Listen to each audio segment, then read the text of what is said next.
This is Lisa Schwartz with Berkeley Lab. Welcome to the webinar on our new report on the cost of saving electricity for publicly owned utilities. Joining me on today's webinar are Alex Hoffman with American Public Power Association, our partner for the project, and Sean Murphy, Greg Lebenis, and Steve Schiller at Berkeley Lab. Next slide, please. Here's what we'll be covering today. First, I'll provide some context with respect to why energy efficiency and its cost performance matter, and the scale of efficiency investments funded by utility customers.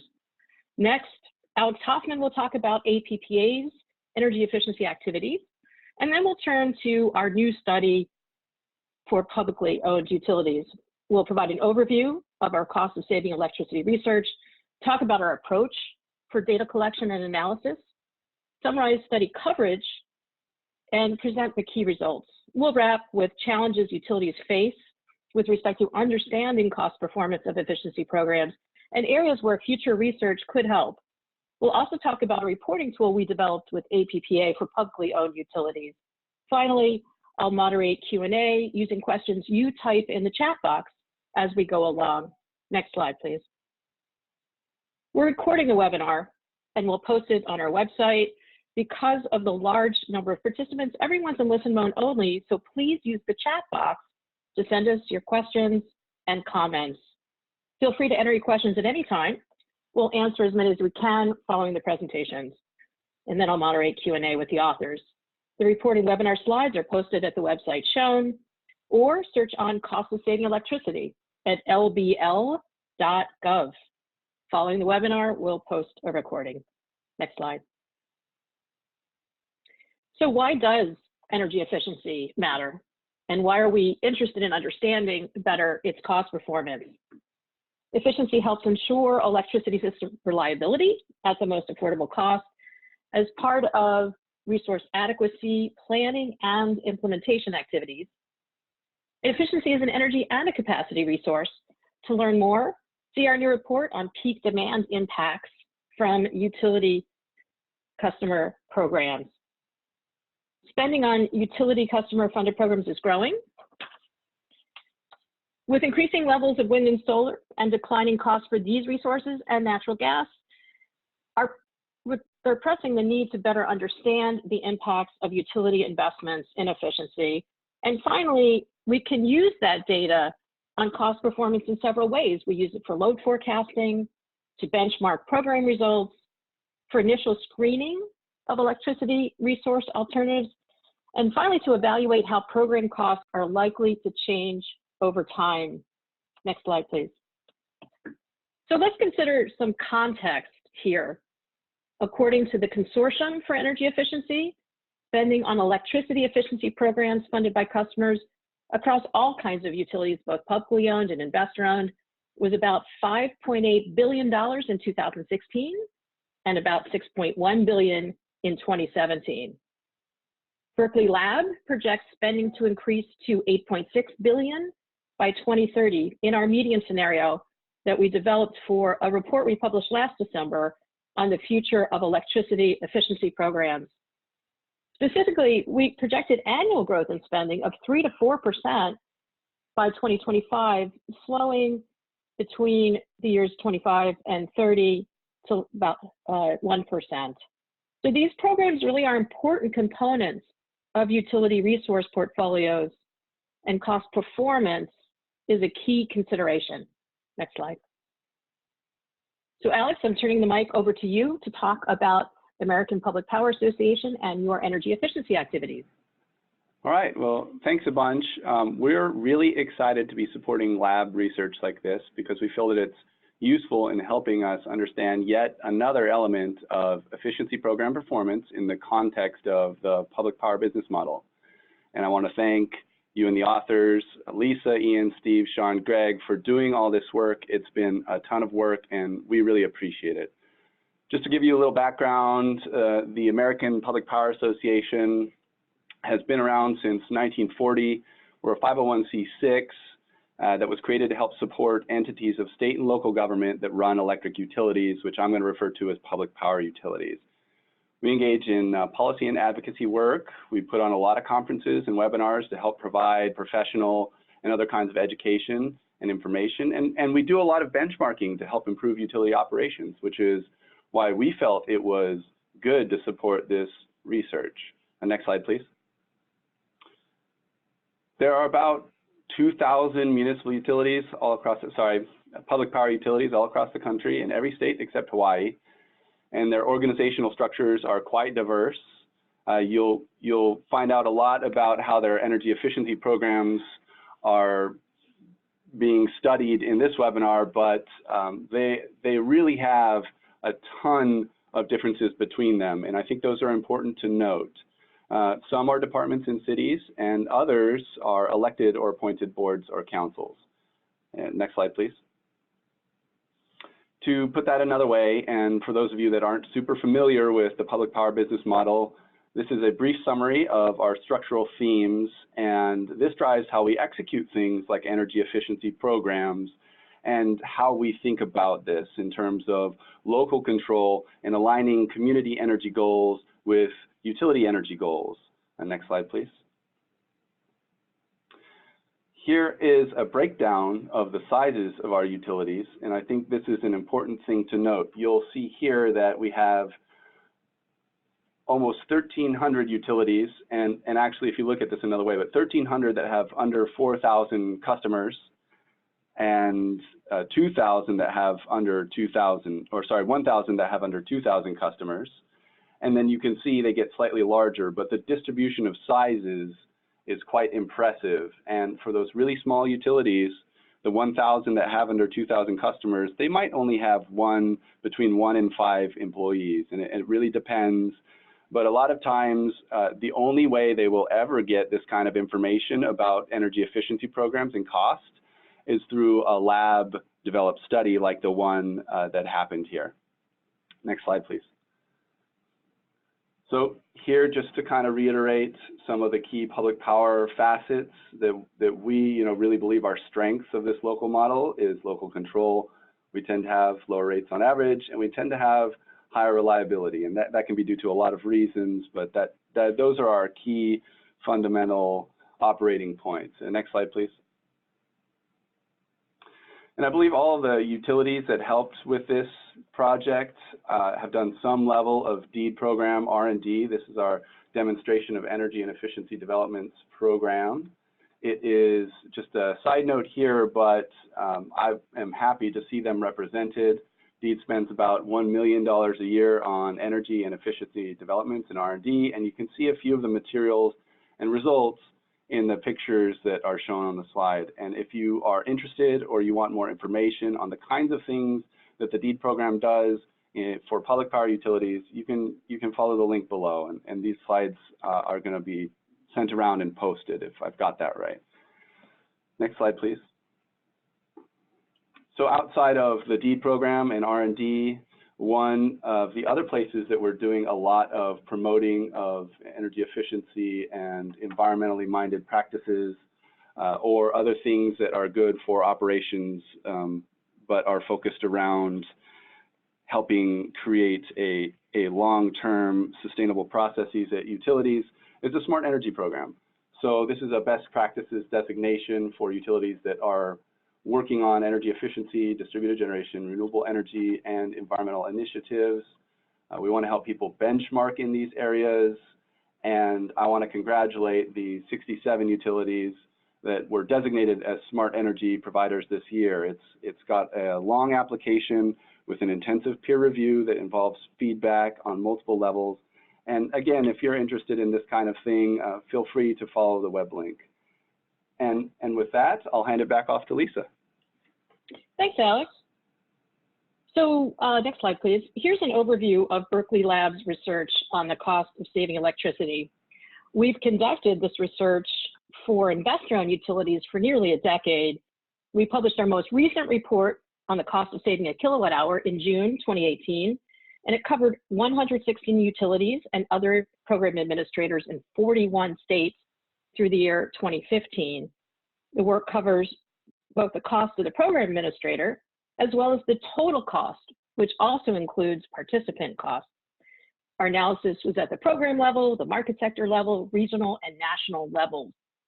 And there are links here embedded to the various reports and research. We recently produced a first of its kind analysis of the cost of saving a kilowatt hour during times of peak demand. This initial work spanned 9 states through 2017, and we're now working on expanding that analysis. So look for an update on that later this year. Our new study on the cost of saving electricity for publicly owned utilities is at the market sector level. That means we're covering residential versus commercial and industrial, low income, and cross-cutting programs. And we're happy to report that it covers 111 program administrators representing 219 utilities in 14 states. Our study period is 2012 to 2017.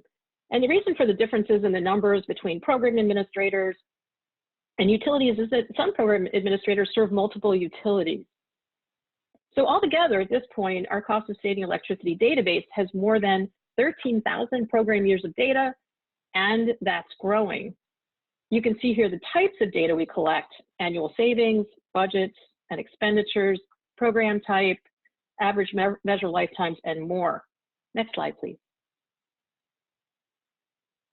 So here's an illustration of Berkeley Lab's program typology. We put this together a number of years ago based on a national survey of program types. And this is the kind of diversity that we found. We classify every program in our research according to this typology. There are 65 detailed program categories and 27 simplified categories, and then we work that into market sectors. And what you see here is just a sample. Each program type is defined by market sector and technology, design, or delivery approach. Next slide, please. So for this new project, we partnered with the American Public Power Association. Publicly owned utilities account for 60% of all U.S. electric utilities. And in 2017, publicly owned utilities served about 15% of U.S. electricity customers and 16% of utility electric load. So when we're talking about publicly owned utilities here, these are primarily municipal utilities, but certainly sometimes other organizations like municipal associations and joint action agencies both administer and report on their energy efficiency programs on behalf of multiple utilities. And just as a reminder, unlike investor-owned utilities, state public utility commissions generally don't oversee publicly owned utilities or their energy efficiency programs. So I'm turning over the mic here to Sean Murphy to tell you about our study methods for our new study. Sean? Thanks, Lisa. My name is Sean Murphy, and I'm a Scientific Engineering Associate at the Berkeley Lab. I'll be reviewing our data collection and analysis approach and provide an overview of reported POU electric efficiency spending and savings in our data set. So the majority of our data came from APPA's direct solicitations to POUs or municipal association. Thank you to all those who responded for our call to data. The second largest collection came from a benchmarking project by the large Public Power Council. We also found annual reports posted on utility or program administrator websites, annual reports to state entities, and reports from regional data collection efforts. The volume of POUs required that we prioritize our collection of program data.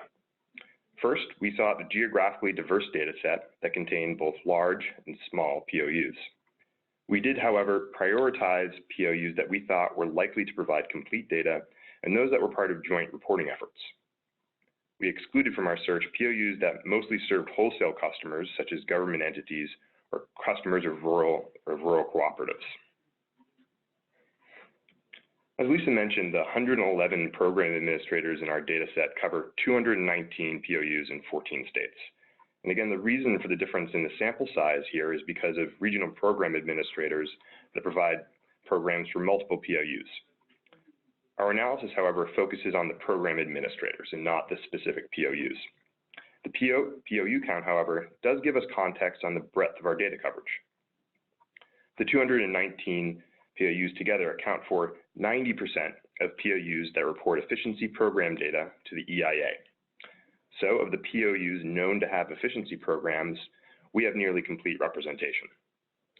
Thank you again to APPA for its efforts in requesting data from POUs and helping us get to this high level of coverage. The data set that we constructed includes $2.4 billion in reported spending by POUs over the period 2012 through 2017. This amount represents 88% of the POU efficiency spending reported to the EIA. We were able to connect this spending data to the EIA retail sales data, and for those POUs that successfully matched, spending represented 1.9% of 2012 to 2017 POU revenues. The dataset also includes more than 11,000 gigawatt hours of annual electric efficiency savings over the study period. For those more used to reporting in kilowatt hours, a gigawatt hour is 1 million kilowatt hours or 1,000 megawatt hours.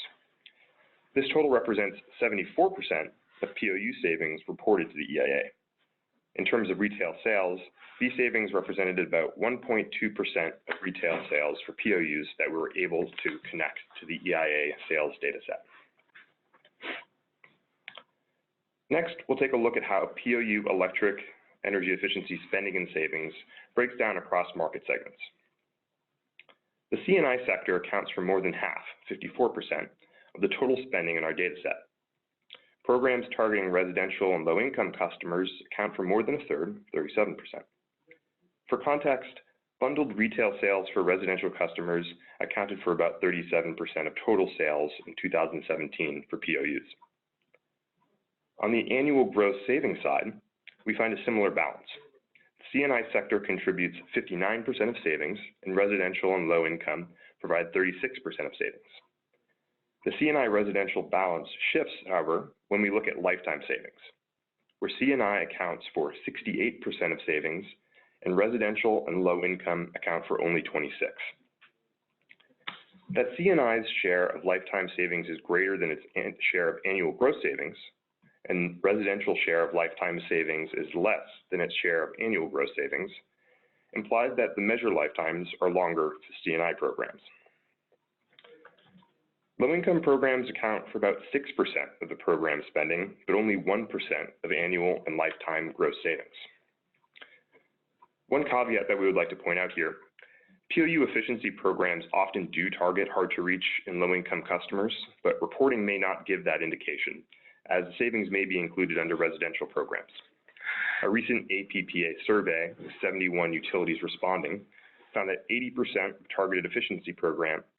of those utilities targeted efficiency programs to disadvantaged customers, and 63% specifically targeted efficiency programs to areas with low-income residents. In addition to C&I, residential, and low-income programs, are cross-sectoral programs, which can contribute a meaningful share of savings. The largest source of these programs, or largest source of these savings in the data set, are programs that support adoption and enforcement of building energy codes, such as education and training programs. So this chart shows the distribution of program spending and savings by U.S. Census region for the 111 POU program administrators in our data set. We find that the distribution of spending and savings are in line with each other. The West dominates our data set, providing nearly 3/4 of spending savings. The South and Midwest follow, and the Northeast has the least spending and savings in the data set. This concentration of program activity in the West, which is home to some of the country's largest POUs, means that these POUs have a significant impact on our program administrator cost of saved energy. So the program administrator cost of saving electricity is the metric we use to evaluate efficiency program costs. Its definition is it's the cost to the program administrator for achieving electricity savings over the economic lifetime of the actions taken, discounted back to when the costs were paid and the actions occurred. There are 4 key assumptions and inputs to this metric that we'd like to point out. The first is the discount rate, which is an approximation of the cost of capital for publicly owned utilities. Here we use a value of 4%, which is an estimate based on municipal bond rates.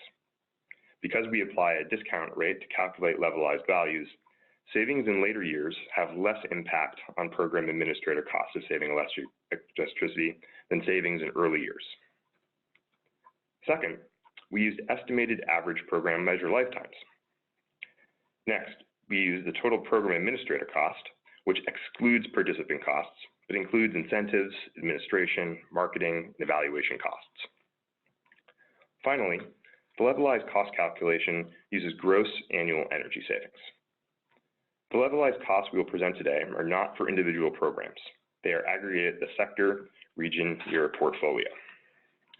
We're using these savings-weighted average cost of saving electricity for our studies, assigning the cost performance of each program administrator more or less value based on annual electricity savings. That means programs with higher savings have greater influence on the average cost of saving electricity than programs with lower savings. So now we'll turn to one of those key inputs, the measure lifetimes. We use a savings-weighted measure lifetime as part of our levelized program administrator cost calculation. The levelized program administrator cost calculation spreads the costs of a program over its average measure lifetime. Accurate estimates of these lifetimes, therefore, are critical to the levelized cost calculation. This table shows the savings-weighted measure lifetimes in years that we used for each market sector for the study. For our aggregated levelized cost calculations, we weight measure lifetimes by program kilowatt-hour savings. Large programs, therefore, can have a significant impact on the cost of saving electricity for a particular market sector, like residential. Where possible, we use reported measure lifetimes or calculate them from reported annual and lifetime savings. If no lifetimes or lifetime savings are available, we impute average lifetimes from the rest of the data set. It is in this imputation step that we calculate the savings-weighted lifetime for each sector, C&I, residential, low income, and cross-sectoral. From the PAs in our data set that provide lifetimes. We then apply these lifetimes by sector to the program administrators for which we did not have lifetime data. We can see that the shortest lifetime is in the residential sector, 7.7 years, 5 years less than the C&I lifetime of 12.7 years. Because the levelized cost calculations spread costs over the lifetime of a program, this lower residential lifetime impacts the residential levelized PA costs that will soon follow. I'll now hand things over to Greg Leventis, who will walk us through our results. Thank you. Thanks, Sean. I appreciate that. My name is Greg Leventis. I'm a program manager here at Lawrence Berkeley Lab. I first, before I get started, want to remind everyone that we will be taking questions following the presentation. So if you have questions along the way, you can put them in through the chat box. And also, again, we have the link here to the report, and you'll also be able to get these slides from this webinar once we're done. Now, I'm going to talk about the results from the study. First, we'll look at results by sector, and then by region, then by both sector and region together, and then finally, we're going to look at the cost trend.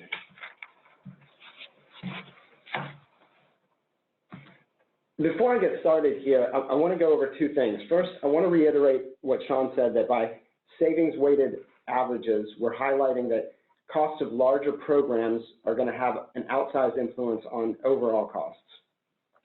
And then second, I want to note that the sample sizes indicated here and in subsequent slides refer to program years. For example, if you look under the all sectors bar here in this graph, it says N equals 587. That's 587 program years.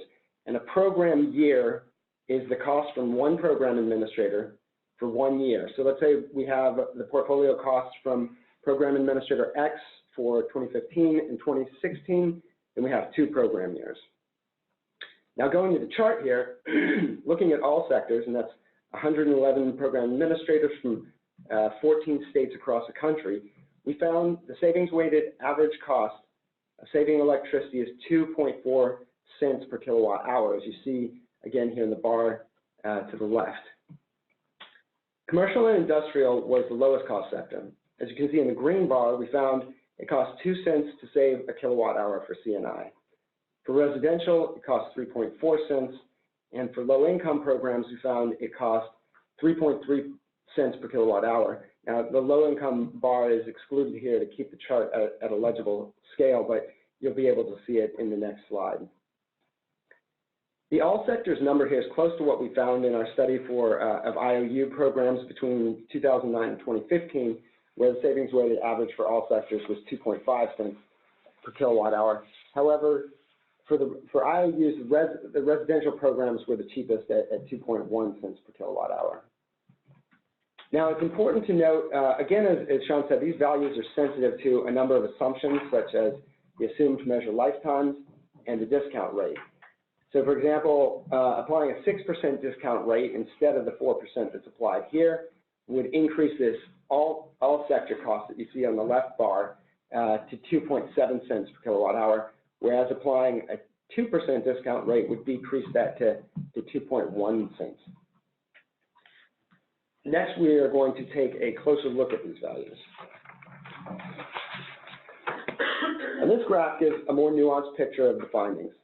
Again, there are sectors along the bottom here with cost per kilowatt hour on the y-axis. Each thick black horizontal line shows a savings weighted average value. Each circle is the median savings value, that is, half of the programs had per kilowatt hour savings costs at or below this value. And then the thin gray vertical lines show the middle interquartile range. So that shows where the middle 50% of observations land. Now, these are all measures of central tendency. The average gives an idea of what costs look like in the entire group of program administrators that we included in the analysis. The median provides a similar picture, but it gives the same weight to all programs regardless of their size. And then the interquartile ranges offer an idea of the variability of costs across the programs. Now, median and average values are nearly identical for the C&I sector. That is, the thick black line and the circle are almost in the same place. And they're fairly close for the residential sector as well, as you can see here, with the green and the blue circles. And that shows that the cost performance of publicly owned utility program administrators with mid-sized portfolios is close to that of for program administrators that have larger portfolios that most influence the sector averages. And in the residential sector, the median value is higher than the savings weighted average, and that could indicate that larger programs are have a larger influence on the cost performance for at least a subset of programs. That is, the larger programs can get cheaper savings per unit. The overall pattern of variability is consistent with the studies that we've done for investor-owned utilities. And the program level data we reviewed indicate that C&I programs tend to have less variability in cost performance than residential or low-income programs do. The cost performance for low-income programs for both publicly owned and investor-owned utilities tends to vary widely, and that might be due, at least in part, to diversity in program designs and measure mixes. Now we'll take a look at the results by region. Here again, we have the y-axis with cost of saving kilowatt hour, but along the x-axis, instead of the sectors, we have regions.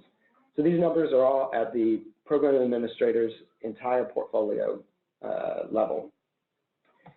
The Midwest region has seen the lowest costs. The average portfolio cost of saving electricity among Midwest program administrators in our data set is 1.4 cents per kilowatt hour, as you can see here with the light blue bar. And that's 39% lower than the national average. And it could be that the program administrators there are leaning on the low-cost savings in the C&I sector more than is true in other regions. We found that nearly 80% of Midwest programs with the lowest cost of electricity, or electricity savings rather, specifically targeted the C&I markets. In the Northeast, on average, publicly owned utility programs in our sample have significantly higher costs to save electricity compared to other regions, though the sample includes only 4 program administrators there, and they're all in states that have long-standing efficiency initiatives. The sample size is also small in the South, but program administrators there are far larger, and in the Midwest, just like in the Midwest, they're working in markets with significant low-cost savings available in the C&I market. The values for the West are heavily influenced by large publicly owned utilities in California, Arizona, and the Pacific Northwest, and that includes several of the nation's largest publicly owned utilities. Sizable electricity savings from these programs, particularly in the C&I sector, have a strong influence over the cost in the entire sample in our study. The takeaways here are that there's variability across regions in the cost of saving electricity, and that variability is likely due to specific sectors that are targeted and the size and maturity of the markets. Next, we'll see the results by both sector and region. This figure illustrates the variability in program administrator cost of saving electricity by sector and region. Consistent with the research that we did for IOUs, publicly owned utility programs that target low-income and residential customers have the most variability. Again, the low-income sector bars have been left out here to keep the chart at a legible scale. Now, this variability likely reflects diversity in program design and performance, and low-cost savings for commercial and industrial markets for POUs suggests one of the reasons for the level of investment in those sectors. As Sean noted, some caution is warranted in the distinction between residential and low-income programs. We were careful in how we characterized the programs. There's still some uncertainty with respect to how much low-income savings are embedded in the residential offerings for some of the program administrators. But the higher values for POU low-income programs in the West and South are roughly in line with the values that we found for investor-owned programs. Now we'll take a look at the trend in publicly owned utilities' cost for saving electricity. So 79 out of the 111 program administrators in our sample provided continuous portfolio-level data over the 6 years of the study. On average, across all the programs reported by these 79 PAs, the estimated cost of saving electricity varied only modestly, ending up slightly lower in 2017 than in 2012, with a compound average growth rate of negative 0.7%. And rounding kind of obscures the decline in the chart here. We found the costs were fairly constant from year to year, while the total electricity savings increased slightly. Now, these year-to-year averages are higher than the averages for all 111 program administrators because these 79 program administrators account for 90% of the spending in the full data set, but only 74% of the savings. In general, most of these program administrators serve states and medium to large cities with generally higher labor costs as compared to rural areas. Now, this finding varies somewhat from recent findings of a modest uptick in the cost of electricity savings for IOU customer-funded programs. So future research could hopefully better characterize trends at the sector and program levels and yield insight into where publicly owned utility program administrators might be able to look for least cost savings in the future. And now I'm going to turn it back over to Lisa. Great, thanks, Greg. So just a reminder to please send us your questions and comments via the chat box. All participant lines are muted, so if you raise your hand, we won't be able to put you on. So please do use the chat box, and we'll be happy to answer your question following the presentations. So what are the challenges that utilities face with understanding cost performance, and what kinds of research might help? Next slide, please. Well, the answer is pretty similar for all kinds of utilities. We've got both investor-owned utilities and publicly owned utility administrators really face some of the same challenges. For example, many utilities just don't have a complete picture of the impacts or costs of efficiency investments at the program level. And that's really the important detail level that provides the most information for everyone. So while the utilities reporting may be adequate for local oversight, they may miss some opportunities for streamlining or innovation if the utility can't compare its programs with other utilities. Also, transparency and reasonably consistent assumptions and methods also are needed to reveal these opportunities. If your state or region has a technical reference manual, that can help with standardization. Program average measure lifetimes also are essential for estimating lifetime savings and for calculating the program administrator cost of saving electricity. Some program administrators tend to use round numbers and borrow values from other jurisdictions. So improving the rigor of measure lifetimes really could give utilities greater confidence in persistence of savings, impacts on load forecasts, and continue investments in efficiency to help keep electricity costs affordable.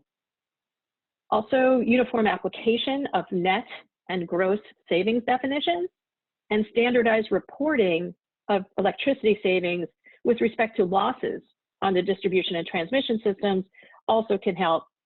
And finally is categorizing programs. Utilities in states around the country and the Consortium for Energy Efficiency use Berkeley Lab's program Typology, which I highlighted at the beginning of this presentation. So using a consistent typology enables comparisons of program cost performance at the state, regional, and national levels. Next slide, please.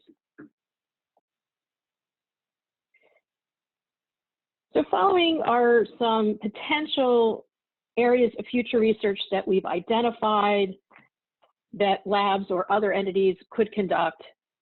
First is collecting and analyzing data from additional publicly owned utilities so that we have a larger sample size and more diversity. And with a bigger sample size, we could conduct program level analysis as we've done for investor-owned utilities, at least for the most common program types.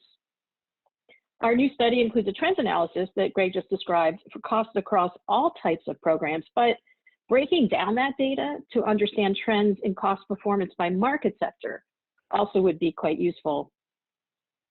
For investor-owned utilities, we look not just at the program administrator cost of saving energy, but also at the total cost, and that includes participant cost. So future research could provide a similar analysis for publicly owned utilities if we or another entity could get that data and do that.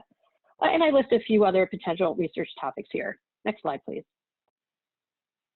So finally, I want to make you aware of a reporting tool that Berkeley Lab developed with the American Public Power Association a few years ago.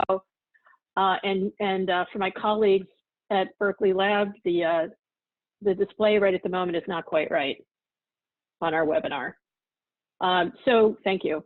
So Excel-based template is designed for small to medium-sized publicly owned utilities with the objective to produce consistent, useful metrics on efficiency, program investments, and performance. The tool uses our standard program typology and a standard set of cost categories. Next slide, please.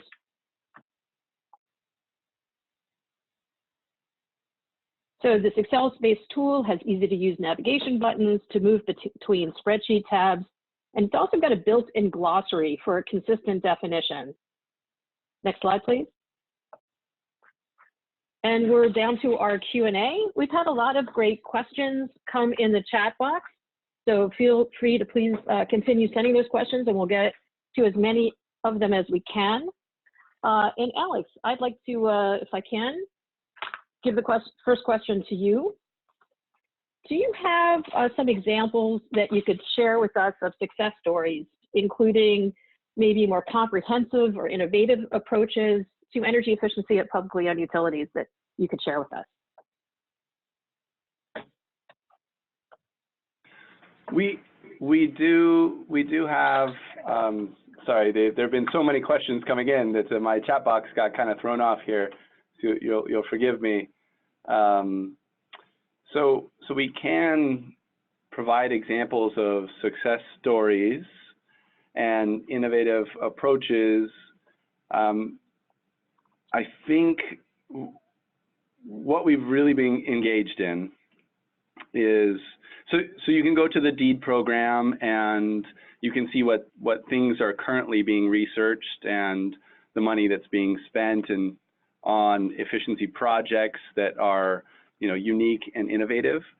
But in terms of successful programmatic approaches to doing this, which is, you know, I think one thing that you mentioned and that I would really like to maybe restate a little bit and just support is that for municipally owned utilities, the business model is really different, and the way things are executed is a little different, and the way that programs are chosen is a little bit different, and it might be that some of the drivers of that are sort of showing up in your data and are getting highlighted here, but are a interesting sort of side effect of the local optimization of an efficiency program to suit a particular set of customers' needs in the way that a entity of state or local government would do that. And so that's one thing I want to say. But in terms of, I realize I'm kind of getting off track here, but in terms of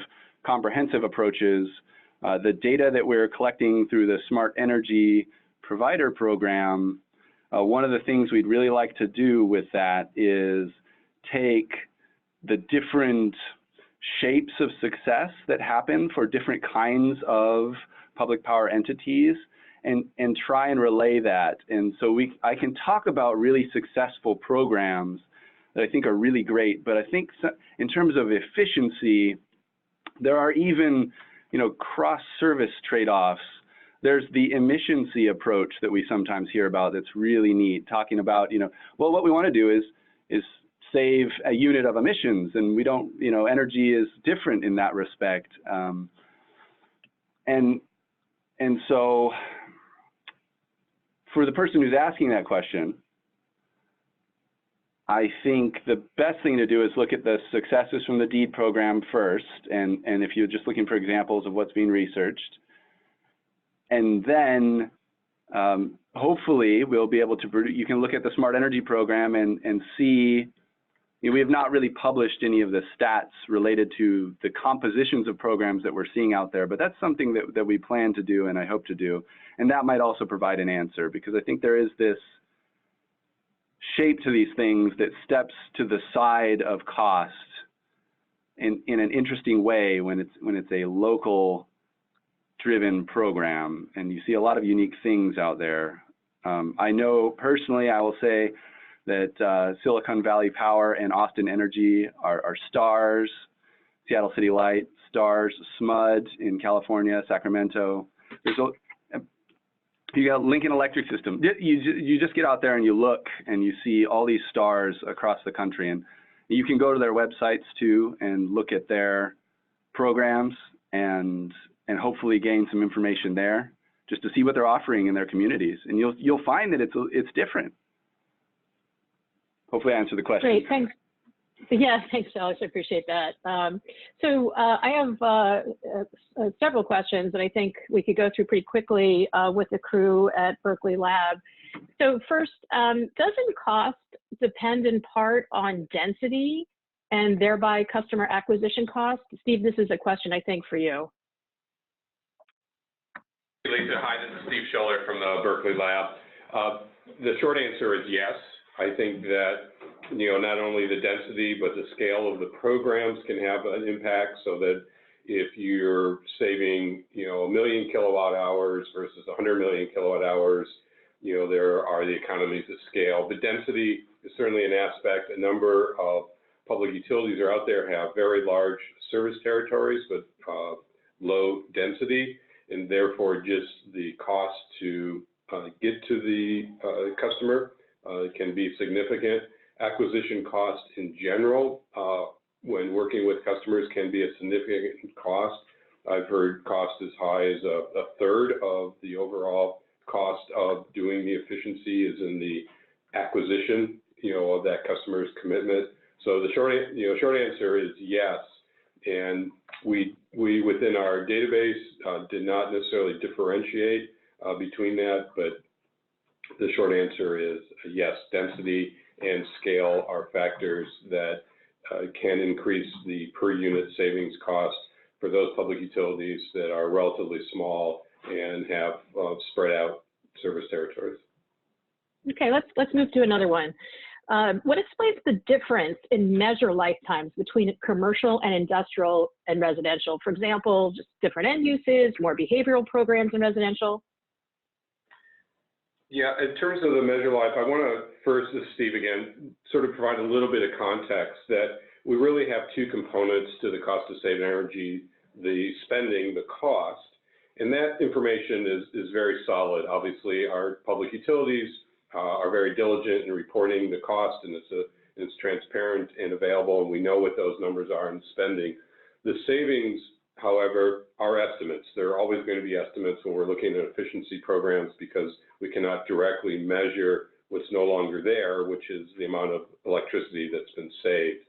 And as part of that estimate is not only the first year savings, which is what is very often the quantity that's calculated, but the length of time that those savings will be in place, and those are the numbers I think are being referred to in one of Greg's slides, showing about a 5-year difference between commercial and residential measure lives that we saw in our database. I suspect that the difference there is due to the mix of the measures in the programs. For example, behavior programs, which can be fairly common in the residential markets, have lifetimes usually assigned to them of 1 to 2, maybe 3 years. Other measures, perhaps more heavily dependent on lighting than in the commercial sector, and the lighting would have shorter lifetimes than the heating, ventilating, air conditioning type activities. But I do want to also mention that in that context I was providing about the savings being estimates, the measured lifetimes are definitely estimates. This is something overall the industry, whether it's the private utilities or public utilities or efficiency in general, is an area that we've long identified as a need for research on that. Great, Hopefully thanks, Steve. Yeah, so we had a question about, if you're thinking about your state, in this case, the participants asking about Texas, and we do include 2 municipal utilities in Texas among our data collection for the current study, Austin and CPS for San Antonio. So the question is, what might you say about the deregulated areas where utilities like Oncor are required by the state to administer energy efficiency programs? So, I first want to say we have a report from June 2018 that includes 9 Texas investor-owned utilities, and we do include state-by-state information. So, what is the cost for IOUs to save a kilowatt hour in that state? It's not for an individual utility, it's across, all of the investor-owned utilities we looked at. So that would be a place to start looking. And then, Steve, Greg, and Sean, I don't know if you have any additional comments on that question. There is historically, this is Steve again, I'm not as current, but I believe that the Texas regulated utilities the investor-owned utilities have definitely had a focus on peak demand savings. The original legislation was spoke in terms of demand savings. And so a number of the programs for the IOUs, and I don't know if that carries over as much for the POUs, is focused on demand or peak savings. We did, in our work, try to separate out clearly programs or work that is demand response related versus purely energy efficiency. But within some programs and some areas, such as Texas, the overlap between efficiency and demand response programs might not be that clear, and therefore some of our data might include programs that are more focused on peak savings versus, say, annual energy savings.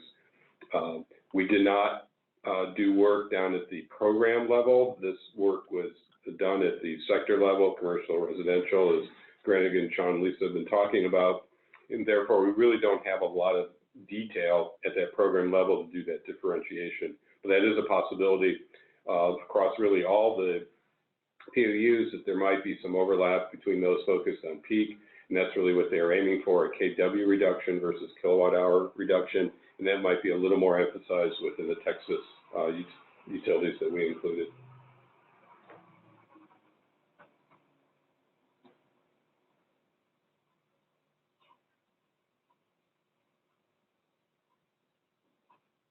You have other good questions for us, Lisa?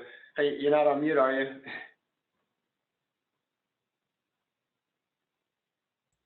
Might have. And Lisa dropped off. So Steve, she's asking that you ask the next question. Okay, so let's find the next question here. Probably this one right here. This one right Hey, hi, everybody. I hope we're all having a good day. Let me just scan through the. So, one of the questions that came in was about our Northeast data, that we don't have as much of the utilities there. And I think, whether that skews the results, certainly I think as Greg and Sean were mentioning earlier, because we have about, I think it was about 75% of our data, say, from the West, those Western utilities definitely indicate, they have a higher influence on our national values. There is reporting in there for just the Northeast, but as everyone is familiar, because there isn't as many sample points, not as many public utilities, it's a little more difficult to draw results for the Northeast than for these national averages or other regions where we have more data. I think it's a combination of the availability of the data, as well as potentially just a smaller number of public utilities in that region. Hopefully that helps with that question. There's a question that came in about the let's see, there's a question about, how many small utilities run their own programs versus are part of collections. Probably don't have a specific number rate at our fingertips. We did have indications that there are a number of associations. Greg, and if you remember, like, for example, Minnesota had a big one. I mean, we could find out, but yes, this is not something that we did. We did not do a specific look at that, but we could look at the number of POUs that we included in the analysis, and then see how many of those were covered by associations or some sort of larger program administrator that included multiple.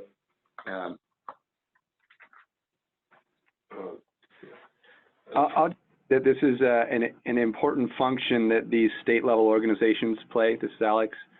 They help get enough utilities, especially if they're really small public power utilities, together to be able to do something, and through group action put on a program. Hey, this is Lisa. I'm back online. Thanks for carrying on, everybody.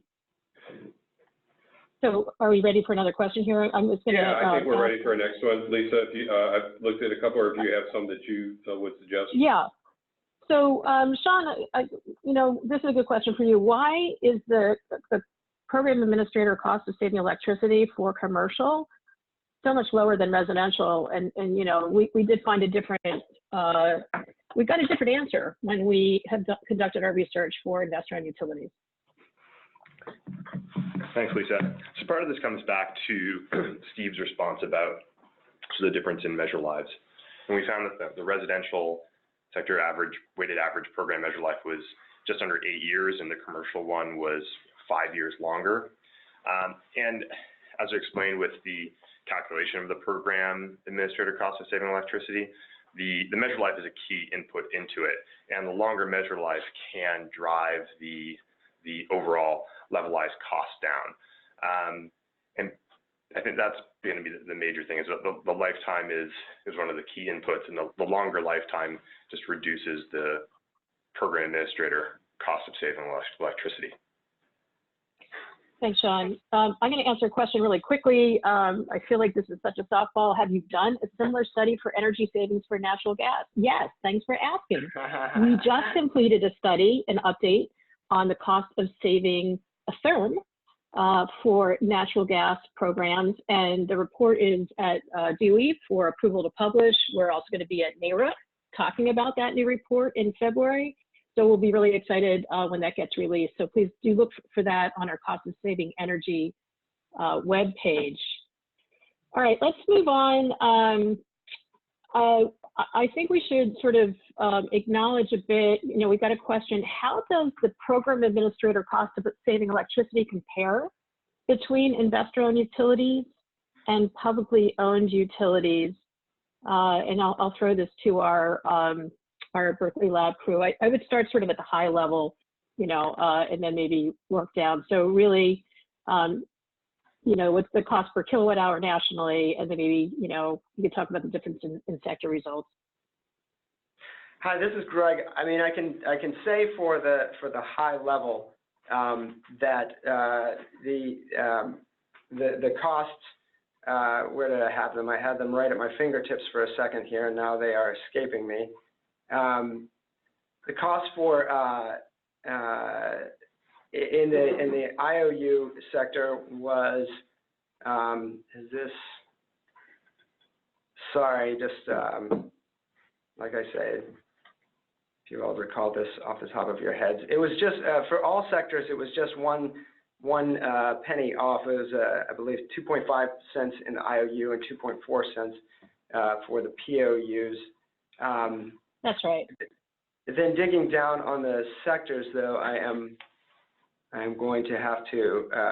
I will step in here. At the sector level, residential was, for publicly owned utilities, was 3.4 cents compared to 2.1 cents for investor-owned utilities. And moving on to commercial, it was 2 cents per kilowatt hour for publicly owned utilities versus 2.5 cents for investor-owned utilities. So we did see, you know, a change there. And Steve, I don't know if you want to sort of jump in, or others, about, you know, some of the reasons maybe between why things were different for residential versus non-residential between the two types of utilities. You know, we really did not get into the program level data for the public utilities. So, you know, at this point, we have a bit of speculation as to, you know, what are the different types of programs that the POUs are offering versus the IOUs are offering. And some of it, you know, might be scaled. Certainly at the residential level, you know, lighting has historically been a very big area, with, you know, just even replacing out light bulbs being an extremely cost-effective mechanism, and the investor-owned utilities have a very long history of doing those programs and claiming the savings from them, where they're just basically through point of sale, direct install, changing out incandescents with even CFLs or historically, or LEDs, and those have had very low cost. The public utilities may, and again, this is a part of speculation because we don't have the program data, may be doing more comprehensive at the residential level, and that might be one cause of the differentiation. Great, thanks. I think we have time for maybe one more question if we can answer quickly. You know, it's pretty clear that we have so much more data for the Western US than other regions, particularly the Northeast. And I know, Greg, you sort of addressed that question for Nancy earlier. Did we already sort of get into the details of why we have so much more data for the West? Well, there are much larger programs in the West, and we were able to get in touch with some consolidators that helped us in terms of getting large amounts of data there, which was in the Northeast not the case. Sean, do you have anything you'd add to that? I think part of it also is that we're talking about census regions, and the West is a very large geographic area, and the census in the Northeast is much smaller, so that also just reflects the possible number of places where there could be utilities. Yeah, overall, as we indicated, we've collected, you know, something on the order of like 90% of the, you know, administrators and such, either through, you know, that 111 actual administrators, or 219, I believe, of the actual, you know, POUs. So we've covered pretty well, but yes, in perhaps future work, we would love to have more data from our friends and colleagues in the Northeast. All right, thanks. I think that's all the time we have today. I want to thank again American Public Power Association, particularly Alex Hoffman, and all of the publicly owned utilities that were terrific about providing data to us and answering our questions. You can find the report by Googling on cost of saving electricity, Berkeley Lab. This recording also will be posted there shortly. Thanks again and have a great day. Bye-bye.